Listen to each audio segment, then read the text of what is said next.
Hello, Victor here, StoryMercedes.com, and I'm working on this 190E 2.6 manual transmission, and I want to get the differential out. And finally, I got all the bolts out except for one, and that's where we're going to make this video. Last bolt removal and dropping the differential, because this is it's not the end of the world, but it's still kind of a job, put it that way. So the last socket was like what, 15.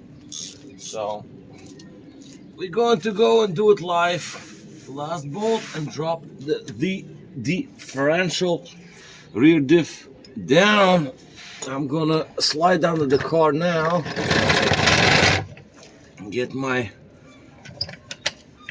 jack under the car, obviously. So we're going to jack it up a little bit, and then we're going to drop it, and then we're going to talk about it a little bit. Once it's down, then I'm not using the wooden block because I don't want to have intermediate kind of I don't want to have like an intermediate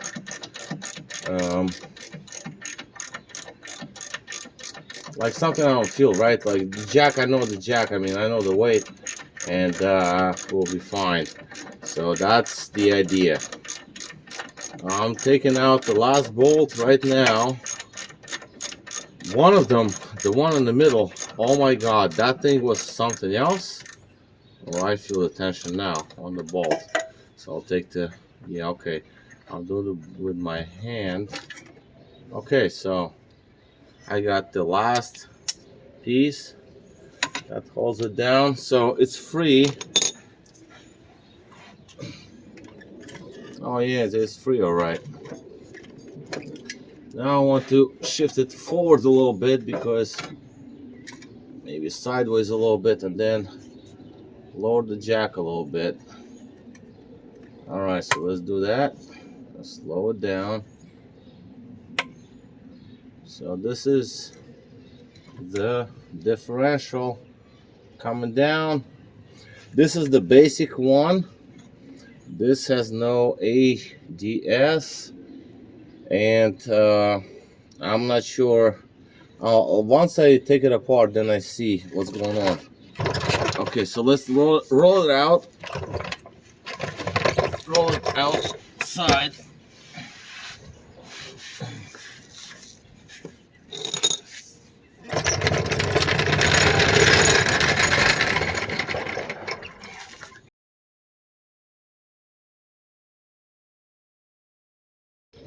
Hello, this is Victor at StoryMercedes.com. Today is another day, and today we're going to look at the differential. I finally got it apart, and we'll take a look at the condition and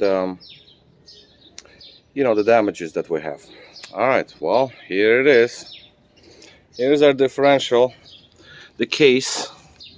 Now here there's really not much to see. This is a 3.27 diff. Here's the numbers here. Trying to focus, and I know it's sort of not showing too well, but here's a 3.27 right there. Okay, so now the case itself seems okay, although there are slight scratching going on here where the input shaft goes, and there's a little bit of scoring there on the surfaces. Yes, you can see that, and that's not like I induced it. No, I'll show you the problem why you have these damages. I don't think it's going to be a big problem. Put a little bit of a silicone on the seal. The snap ring, there's no snap ring here, so that should do. All right, now for the problem. Let's take a look what happened here. The problem with this differential Just zoom out slightly. Alright, so here. Now, the problem with this differential was the front bearing broke apart, completely disintegrated. These are the parts of the roller cages, as you can see, absolutely destroyed. This is the race of the bearing. That's the bearing housing, right? So it just came from this shaft right here. I had to cut it in half because it was kind of frozen. I didn't want to induce more damages here.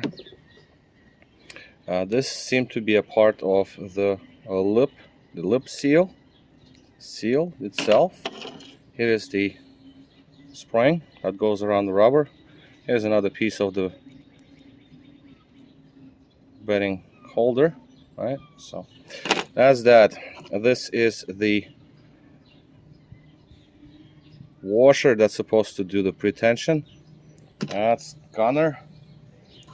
Here we have the cogwheel for the wheel for the ABS sensor. As you can see, some damages here. That shouldn't be a problem because I'm gonna grind it down, just make these surfaces square again, because some of them are decent, some of them are not. This is ABS sensor, not something to go crazy. A regular induction sensor, so nothing super extraordinary. The output shaft, the yoke rather.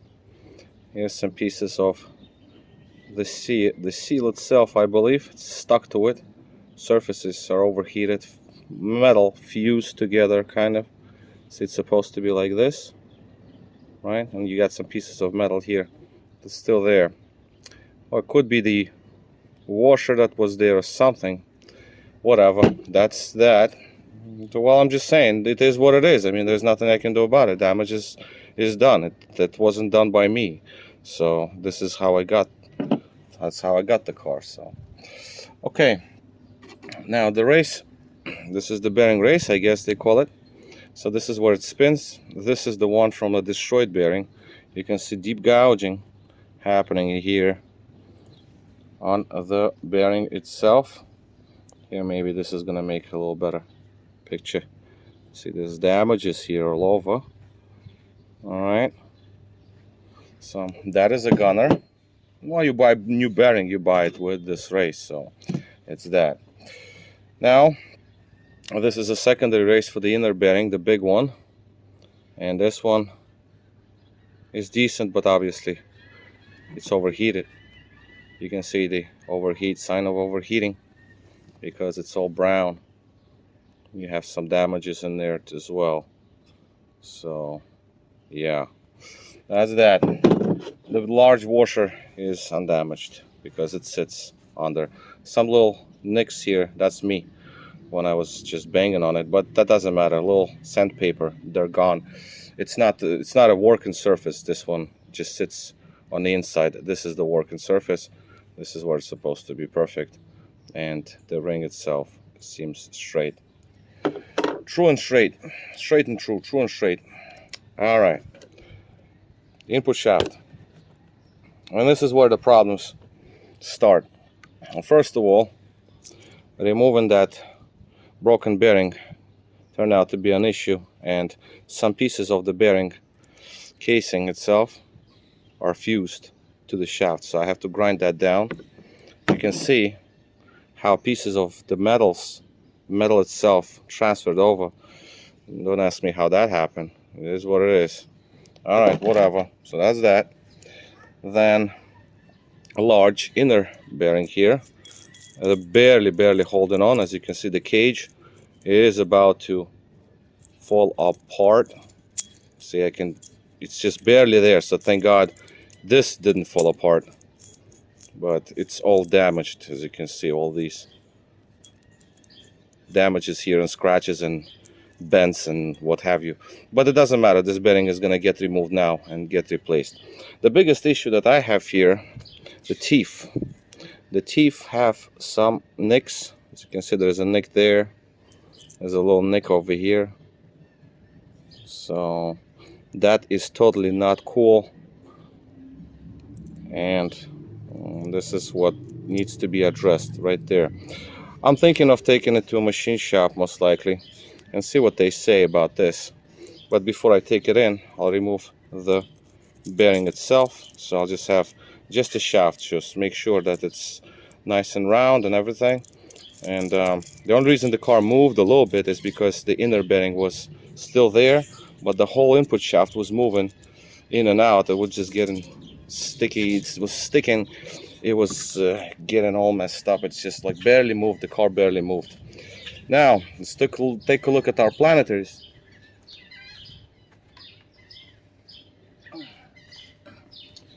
I mean, the differential itself, rather. Now, the teeth seem to be okay.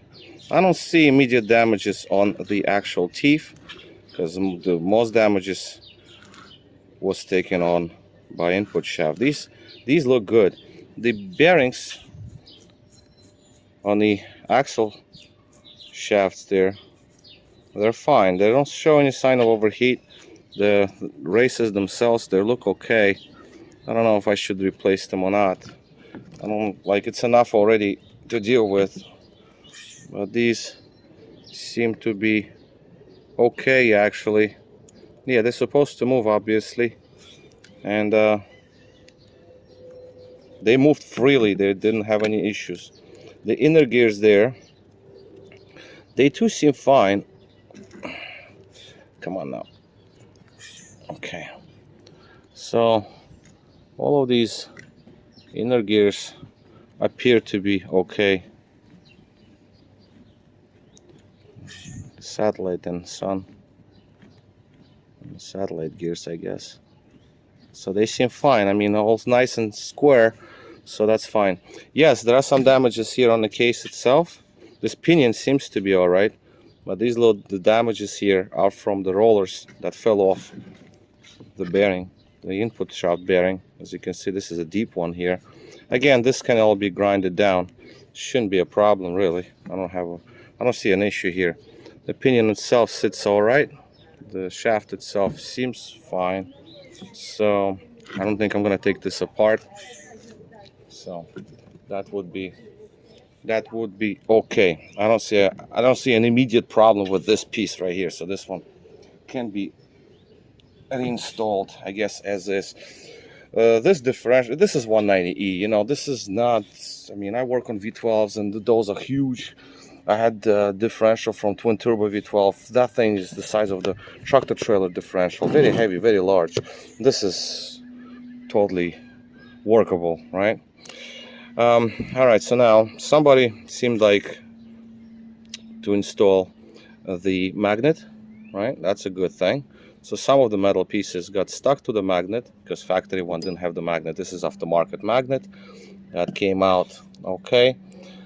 The filler, also the filler nut came out okay as well. So somebody changed the fluid in it. I have a suspicion that they ran this differential with noises and they changed the fluid and that didn't help.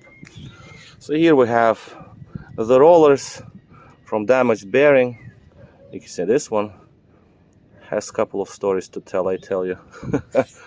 This thing right here, oh my god, this thing took a beating big time. Some of them are decent, well, decent considerably. You know, if you could compare with this one actually traveled through the whole diff, I'm sure, because this is banged up hard. These just fell in and were left in the differential case on the bottom, because when I opened up the case I saw a bunch of rollers just laying there. Most of them were just laying in here. So that's that. Well, this needs to be cleaned up, of course. The output shafts here, they seem fine. I marked them, of course, just to make sure that we do passenger side, driver side. The races for the outer axle shafts, they also seem to be just fine and undamaged, and they're also marked. I have to still check up on the breather. This is the rear case. Again, not seriously damaged, although I have to still clean up the surface. For example, this piece right here, right? So this, all of this has to be cleaned up, so silicone will stick quite well. And that's about all for the differential. These are the bolts and nuts for the axles themselves.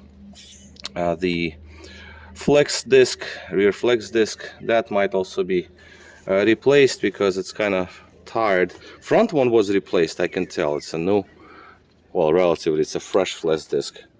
But the rear seems original and kind of tired. This is the this is the parts of the input shaft seal. As you can see, that thing is pretty bad.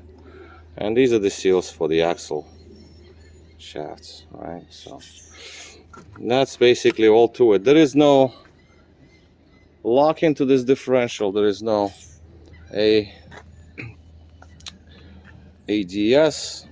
or ASD, I'm sorry, what the locking differential, well, whatever, ASD, the locking, the hydraulic locks. You know, some of the differential have these hydraulic lock units for the slip control.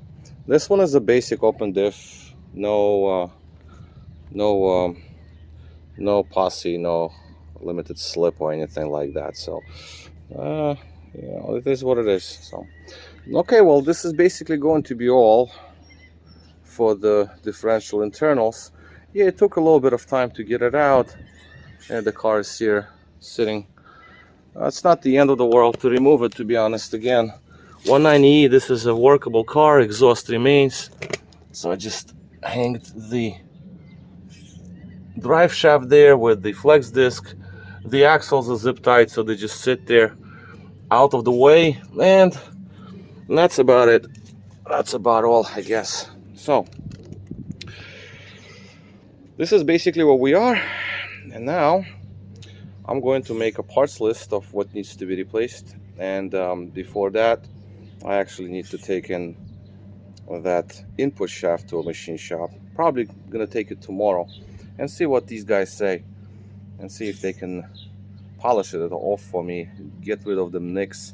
And I'm sure I'm gonna have to deal with the distance, you know, just because if it's going to be polished, I'm not sure. I'm gonna have to ask them how much are they going to remove, like how much material they're going to grind off. And I don't want no wine, and I don't want nothing to stick or nothing to lock up, you know. Obviously it's a high-speed piece, it spins really quickly, and all this force that goes into these teeth, yeah, well, you know, it's all apart now, so might as well just have it done as best as you can. Okay, so this is it. Victor here, restoreyourmercedes.com, and thank you for watching.